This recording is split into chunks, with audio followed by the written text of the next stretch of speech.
गरीब कबीर के 100 बंजारा हुआ, आप भक्ति के हेत काकर बोई जान के धन्ना भगत के खेत।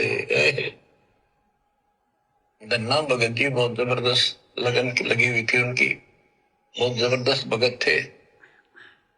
दया भाव संत में होती है। बारिश हुई, बीज सभी किसान ज्वार बीजने चल पड़े। धन्ना की पत्नी ने भी ज्वार दे दी 5 किलो, अल्ले खेत में दो के आओ। भगत जा रहा था बैलों को साथ, बैल लेकर के, हल लेकर के।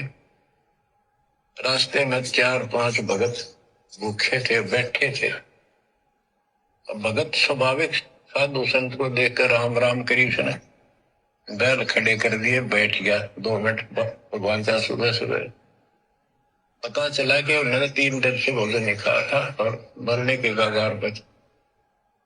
कहने लगे भगत हम तो मृत्यु के निकट हैं, कहीं भोजन नहीं मिला। क्योंकि रेगिस्तान राजस्थान या भी पहले सारी स्थिति ऐसी थी नहीं बढ़िया वाली जनता की। बारिश हो गया तो फसल होगी ना, तो भूखे मरा करते। तो भगत जी ने सारे के सारे ज्वार रख दी उसके उनके आगे, बीज वो मरे थे भूखे, सारी खा गई। अब वो चल पड़े। भगत जी ने सोचा ही वे घर वाले लड़ेंगे, पत्नी भी गर्म मिजाज की थी। और इसमें तो भाई कोई भी टोक दे, बीज भी कित खा गया तो कित को दिया। किसान का तो जीवन होता बीज, लेकिन उसने परिवार न्यौछावर कर दिया। काकर इकट्ठी की लोगों को दिखाने के लिए, जैसे और बीज बो रहे थे ऐसे कंकर बखेर के हलवा के सामने घर आ गया। खेत में जाकर नहीं देखा। कुछ दिनों के बाद औरों के तो ज्वार गदर की उगरी और भगत जी के खेत में तुम्बे मतीरों की बेल उगरी बिना गिरती की। मतीरे लग गए मोटे मोटे ये तुम्बे। अब क्या होता है कि भगत जी के खेत में, धन्ना भगत के खेत में बहुत ज्यादा बेल उगी मतीरों की। मतीरे से मोटे मोटे लाग गए, ऊपर नीचे पड़े न भरी दिखे उनका खेत बड़ा। कुछ दिन के बाद क्या होता है कि बारिश ना होने से उस क्षेत्र में अकाल जैसी स्थिति होगी। वह ज्वार किसी का हुई, किसी की थोड़ी बहुत हुई, बिल्कुल नहीं हुई। तो वो तो बाद की बातें हैं। किसी ने जाके धन्ना भगत की पत्नी को बता दिया कि तुमने ज्वार नहीं बोई। वह बोली बोई, वो पाया हमारा भगत कि ना आपके तो मतीरे उग रहे हैं, ज्वार है ही नहीं। उसका दुख हुआ, ज्वार भी कित खा गया यो। तो वह गई, देखा सचमुच वहां तो मोटे मोटे मतीरे भरे पड़े। एक मतीरा यानी एक तुम्बा लेकर चल पड़ी। धन्ना भगत को पता था कि बात आज बिगड़ चुकी है। उसके बाहर जाते ही भगत वहां आ जाते थे, उसके रहते नहीं आते थे। वो जल्दी वापस आ गई। धन्ना भगत ने सोचा था शाम तक आओगी। भक्तों से कहा तुम जाओ, बात आज गड़बड़ है। सिर पर मतीरा रख रखा। आते उसने मतीरा सिर में मारा धन्ना भगत का। धन्ना भगत जी ने थोड़ा बचाव किया तो धरती में लगकर फूट गया। फूटते उसमें ज्वार निकली जैसी बीज की साफ सुथरी भेजी थी।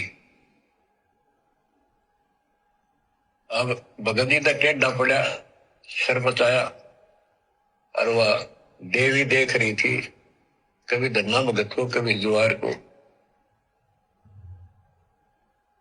तो वह बोली ये कहां से आ गई ज्वार इसमें। धन्ना भगत ने बोला। वह फिर खेत में गई, वह ज्वार उठाकर अंदर रख ली। वहां जाके देखा कपड़ा बिछाकर मतीरे फोड़न लागी, ढेर लाग गया। गिट्टी बांध के चल पड़ी, ढोन लागी ज्वार। अरोरा की ज्वार कति कंडम सी होगी, वो ये को ना खड़ी तो रही पर बस उसमें बीज नहीं बना। सूखी सूखी सी खड़ी। अब वह 3-4 गठड़ी 5-6 गठड़ी ले आई भर भर का। अब धना भगत की कथा गुरुदेव सुना रहे हैं। अब आगे परमात्मा क्या समझाना चाहते हैं। धना की भगतमती तुम्बा उठाकर घर पर गई। गुस्से में धना भगत के सिर के ऊपर मारना चाहा कि बच्चे क्या खाएंगे। धना भगत कुछ नहीं बोला, अपना बचाव करवा गया। तुम्बा नीचे गिरा, उसमें साफ सुथरी धड़ी पक्की, धड़ी यानी 5 किलो जवार निकली। यानी जितना बीज धना भगत ने जो परमात्मा साधु संतों के रूप में थे उनको खिलाया था, वो तो एक ही तुम्बे में दे दी परमात्मा ने, साफ सुथरी। उसने कहा कि बीज कहां से आ गया, तो धना भगत जी कुछ नहीं बोले, चुपचाप रहे। उसके बाद वो खेत में गई। उसने सोचा कि बाकी तुम्बों में भी ज्वार होगी। इतने में गांव वालों को सूचना मिल गई कि धना भगत के खेत में जो तुम्बे थे उनमें ज्वार निकल रही है। कौतूहल का विषय बन गया। गांव वाले भी पहुंच गए देखने के लिए। और उस समय उस क्षेत्र में अकाल पड़ गया था, बारिश हुई नहीं थी। लोगों ने ज्वार तो बीज दी, लेकिन ज्वार हो नहीं पाई, तो सबके भूखा मरने की नौबत आ गई थी। लेकिन कहते हैं ना कि एक भगत के कारण परमात्मा पूरे नगर की रक्षा करता है, पूरे नगर की। अगर एक भगत भी अगर मर्यादा में रहकर भक्ति करता है तो।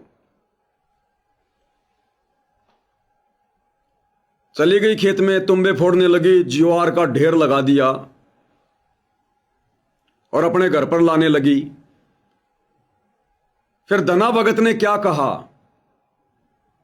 हमने शिक्षा लेनी है भाइयों और बहनों इन कथाओं से, ये शिक्षात्मक हैं। धना भगत ने क्या कहा जब वो ज्वार को अपने घर पर लाने लगी, आवश्यकता से ज्यादा।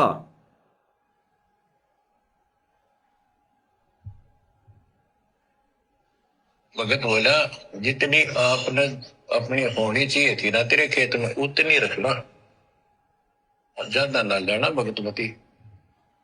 क्या कहा धना जी ने कि जिस साइज का हमारा खेत है, 1 एकड़ का है, 2 एकड़ का है, और जो हमने बीज बोई थी उस हिसाब से जितनी बीज हमारे खेत में होनी थी उतनी ही ज्वार अपने घर पर लेकर जाना, लालच मत करना, आवश्यकता से ज्यादा नहीं। लेकिन वो नहीं मानी, बेसब्री हो गई। जितनी उसके खेत में होनी थी उतनी ज्वार तो वो घर पे लाकर रख दी। उसके बाद जब वो लेकर जाने लगी तो वो रास्ते में ही खत्म हो जाती, निकल जाती, उसको पता भी नहीं चलता। खेत से तो वजन ढोती हुई जाती गधे की तरह, और जैसे घर पर पहुंचती 1-आधी किलो रह जाती, सारी बीच में फैल जाती। अंत में वो थक हार के बैठ गई। इस कथा के माध्यम से गुरुदेव हम भक्तों को संदेशा दे रहे हैं। ये कथाएं मनोरंजन के लिए नहीं है, हर कथा से एक शिक्षा मिलती है। वर्तमान में इस भक्ति युग में हम सभी भगत भाई बहनों ने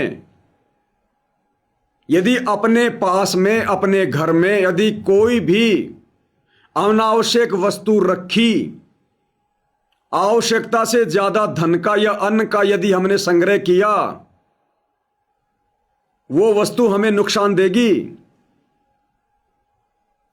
हम व्यर्थ में बेगार करते रह जाएंगे, जैसे वो धना की भगतमती बेगार करती रही, सिर पर ढोती ढोती रही, लेकिन घर जाते जाते सब समाप्त।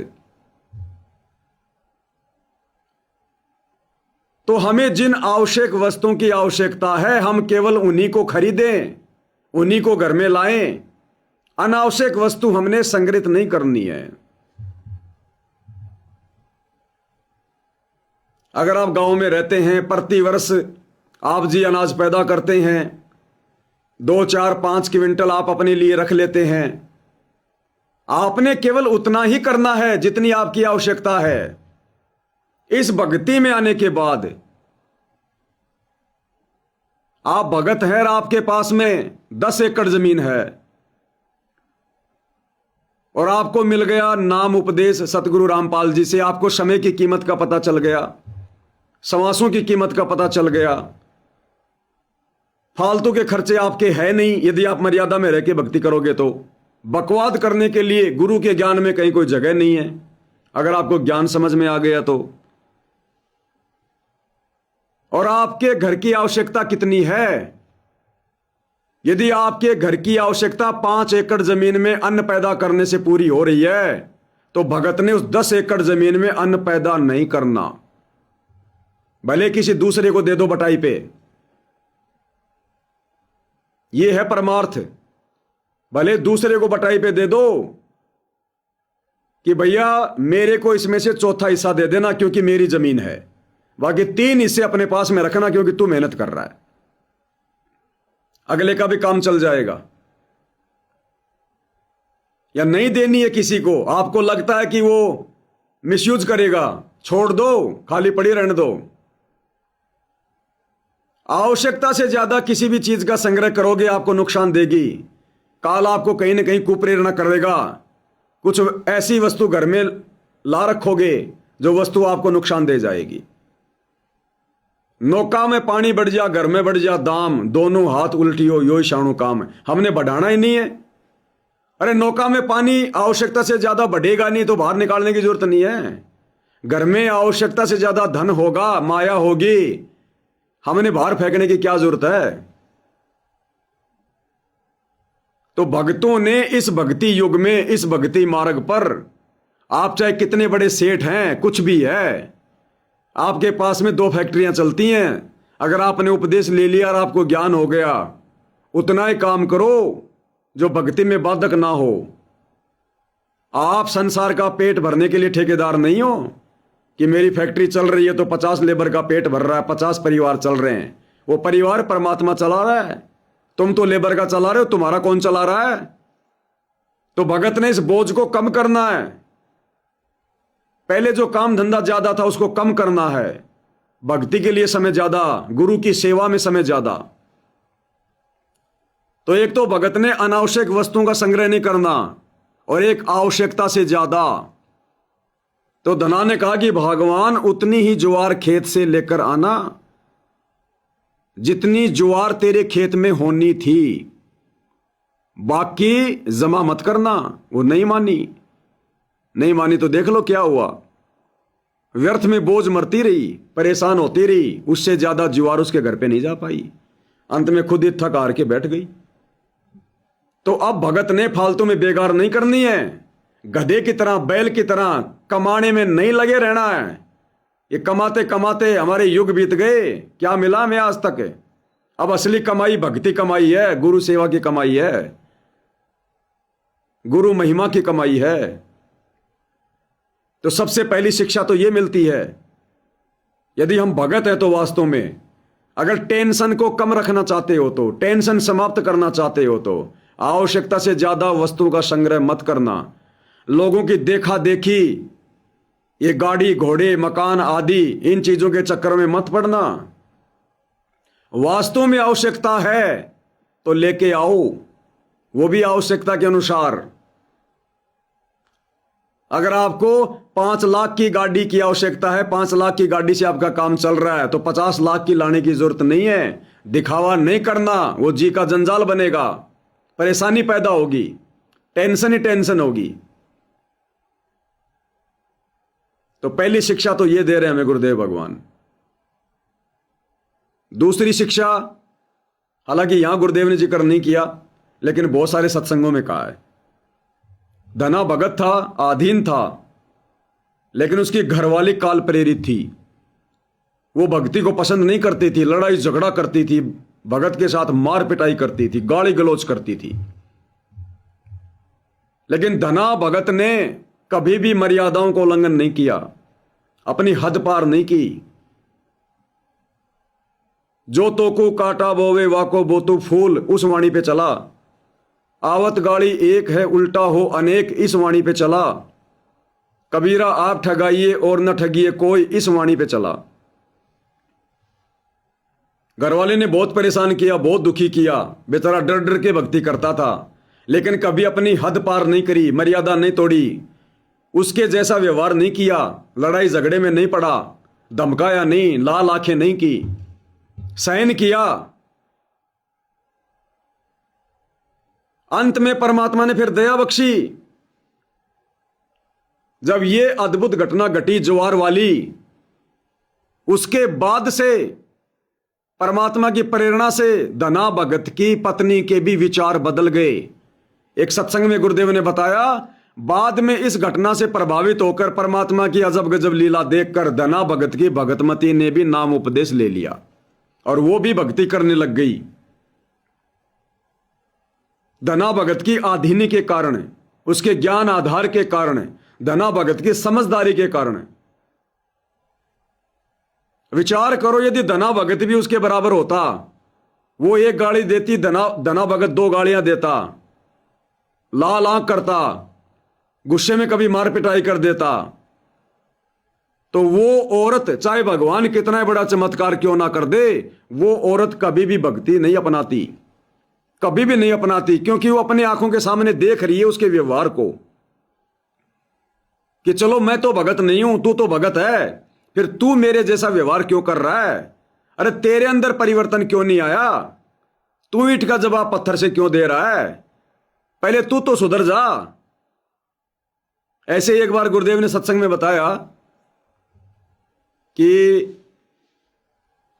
एक बहन आई, शादीशुदा थी, उस दिन उसका पति भी आया हुआ था जिसने नाम नहीं ले रखा था, उसके कहने से आ गया। तो उस बहन ने गुरुजी से प्रार्थना की कि गुरुजी यो मेरा भगत नाम नहीं लेता, मैं बहुत समझाती हूं इसको, भक्ति नहीं करता, नाम नहीं लेता। तो गुरुदेव ने कहा कि भाई तू नाम क्यों नहीं लेता? बोला जी मैं नाम तो ले लूं, लेकिन आपकी भगतमती में कोई परिवर्तन तो दिखाई नहीं दे रहा। भैंस अगर दूध नहीं देती है तो उसको लट्ठम लट्ठा लट्ठम लट्ठा। बच्चे छोटी सी गलती कर देते हैं, बच्चों को पता नहीं क्या क्या सुनाने लग जाती है, मारने पीटने लग जाती है, छोटी छोटी बातों पे झगड़ा करती है घर में। मैं नाम तो ले लूं, लेकिन इस नाम से इसमें कोई प्रभाव तो नहीं दिखाई दे रहा, फिर मेरे में कैसे होगा? तो गुरुदेव ने उल्टा उस बहन को धमकाया कि तेरी वजह से यह आत्मा परमात्मा से नहीं जुड़ रही, तो दोषी हो रही है परमात्मा की। इसी प्रकार एक सत्संग में गुरुदेव भगवान ने बताया कि बच्चों मुझे खुशी इस बात की नहीं है कि तुम ये जो ज्ञान गंगा पुस्तक बांट रहे हो ना, इन पुस्तकों को पढ़ पढ़ के जो लोग नाम ले रहे हैं, इन टीवी चैनलों पर सत्संग सुन सुन के लोग नाम ले रहे हैं, मुझे खुशी नहीं है। ठीक है, कोई आत्मा भगवान की शरण में आ रही, अच्छी बात है, लेकिन गुरुदेव ने बताया कि मुझे इतनी खुशी नहीं है।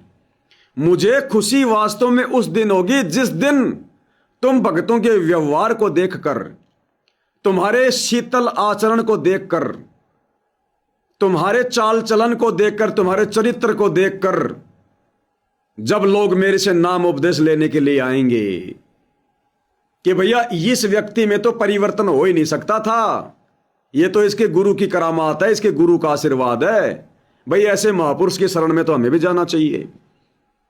तो गुरुदेव ने कहा कि बच्चों जिस दिन तुम्हारे आचार विचार व्यवहार बोलचाल, तुम्हारे इस चरित्र को देखकर लोग दीक्षा लेने आएंगे, उस दिन मुझे खुशी होगी, मेरी आत्मा गदगद होगी कि हाँ अब मेरे ज्ञान का असर हो रहा है। बाकी टीवी चैनल पर सत्संग सुन सुन के, यूट्यूब पर सत्संग सुन के, पुस्तकें पढ़ पढ़ के तो दुनिया नाम ले रही है। आप और हमने भी उसी प्रकार से नाम लिया था, कितना क्या परिवर्तन हो गया। आज भगत ही भगतों को लठ मार रहे हैं, जानवरों की तरह व्यवहार कर रहे हैं, गालियां निकाल रहे हैं, ज्ञान को खुट्टी पे टांग दिया, मनमानियां कर रहे हैं। गुरु को क्या खुशी होगी? तुम्हारे द्वारा बांटी गई पुस्तकों से कोई नाम दीक्षा लेगा तो तुम्हारे जैसे गुण उनके अंदर आएंगे। वो क्या खाक भगत बनेगा जब तुम ही भगत नहीं बने अभी तक? यही कारण है आज घर घर में ज्ञान गंगा पुस्तक पहुंच चुकी है। घर घर में लोग क्यों नहीं भगत बन रहे? क्योंकि ज्ञान गंगा बांटने वाले अभी तक भगत नहीं बने, अभी उनमें भगतों के लक्षण नहीं आए। जगत वाले कैसे भगत बन जाएंगे? तो धना भगत की कथा से हमें 2 बहुत अच्छी शिक्षा मिलती है। ये भगत के व्यवहार से ही घर वालों के संस्कारों में परिवर्तन होगा। और आवश्यकता से ज्यादा भगत ने किसी भी चीज का संग्रह नहीं करना चाहिए। गुरुदेव कहते हैं जिसने लंबी यात्रा करनी है उसको कम से कम वजन लेके चलना चाहिए, कम से कम वजन। अगर आपका काम यदि पैदल आने जाने से हो रहा है, आपने साइकिल भी नहीं खरीदनी। यदि आपका काम साइकिल से चल रहा है तो मोटरसाइकिल मत खरीदो।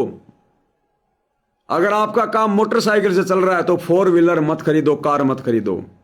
लोगों की देखा देखी जबरदस्ती घर में ज्यादा पैसा देकर किसी के बांस पर चढ़ाने से अगर आपने अनावश्यक रूप से वो 4 पहिए की गाड़ी ले ली, वो तुम्हारा स्वतंत्र कर्म माना जाएगा, स्वतंत्र कर्म, क्योंकि तुम्हें उसकी आवश्यकता नहीं थी। तुमने ज्ञान आधार से हटकर लोगों की देखा देखी स्वतंत्र कर्म करते हुए वो 4 व्हीलर लिया है। अब यदि उस गाड़ी से कभी एक्सीडेंट हो गया, पैर वार टूट गया, कट गया, चोट लग गई, नुकसान हो गया, तो हो गई ना व्यर्थ की टेंशन, आ गई ना बिन बुलाई समस्या, क्योंकि वो तुम्हारा स्वतंत्र कर्म है, स्वतंत्र कर्म। तो इस भक्ति मार्ग पर भाई और बहनों हमने हर पहलू पर विचार करके आगे बढ़ना होगा। अब गुरुजी एक एक को नहीं समझाएंगे, गुरुजी के पास में इतना समय नहीं होता, बहुत लंबा चौड़ा सिलेबस है। गुरु ने हर पहलू के ऊपर थोड़ा थोड़ा जो है प्रकाश डालना पड़ता है।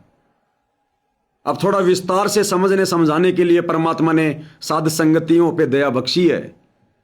अब हम उन बातों की गहराई में जा रहे हैं, उन्हीं की प्रेरणा से, उन्हीं के आशीर्वाद से। तो अब हमने इन बातों का फायदा उठाना है। तो क्या कहा धनाजी ने अपनी भक्तमती को? भगत बोला जितनी आपने अपनी होनी चाहिए थी ना तेरे खेत में उतनी रखना, ज्यादा ना लेना भगतमती ने। बोली तू तो ऐसे करा कर, भगवान ने दी है सारी लाऊंगी। बाकी छड़ी बरकत चाली, जब उसका कोटा पूरा हो लिया वहां तक तब बहुत मरती आई, बाहर खूब लग गया, उतारी तो सारा पूछ बना पाया, एक फेर लाई वो भी नहीं हो गया, हार के बैठ गई। हार के बैठ गई क्योंकि भगत की बात नहीं मानी। फिर धन्ना भगत के खेत में ज्वार निकला, तुम्बों से ज्वार निकला, गांव इकट्ठा हो गया। भगत बोला भाई अपनी बांट लो थोड़ी थोड़ी, तुम सारे भूखे मर तो बच जाएगा गाँव। तो सब ने अपने हिसाब का थोड़ा थोड़ा ले लिया और फिर भी उभरती रहेगी। बच्चों ये बातें कोई बनावटी नहीं है। जिनने भगवान के ऊपर समर्पण किया, जो भगवान पर समर्पित हुए, भगवान ने कभी उनका मारा नहीं। चार लोगों को देख लो हमने किसका रखा मारा। तो अब आगे गुरुदेव क्या करेंगे? बच्चों इन महापुरुषों की कथाओं से हमने शिक्षा लेनी है। मनोरंजन की दृष्टि से मत सुना करो, इस कान से सुन के इस कान से मत निकाला करो। साक्षात सारी सृष्टि का मालिक हमारे सामने बैठकर सत्संग, अरे बरवाला आश्रम में, करोथा आश्रम में सारी सृष्टि का मालिक हमारे सामने बैठकर सत्संग करता है। आज हिसार जेल से सारी सृष्टि का मालिक बैठ के सत्संग कर रहा है। कितने विशेष होंगे उनके वचन। एक एक शब्द को जीवन में उतारना आप और हमने पड़ेगा, अमल में लाना पड़ेगा। भगवान की एक भी बात झूठ नहीं होती। तो गुरुदेव कह रहे हैं बच्चों इन महापुरुषों की कथाएं आज हमारे काम आएंगी। आज हमने इन कथाओं को अमल में लेके आना है, इन कथाओं के अनुसार अपने जीवन में आगे बढ़ना है। तो बच्चों ये महापुरुषों की जो कथाएं हैं आज अपने काम आऊंगी। आप एक बार लग कर देखो इस मार्ग, कोई जगह नहीं रहेगी आपको अगर मगर करने की। मन को कति परमात्मा हर तरह से संतुष्ट कर देगा। अमल में लानी पड़ेगी आज इन कथाओं को।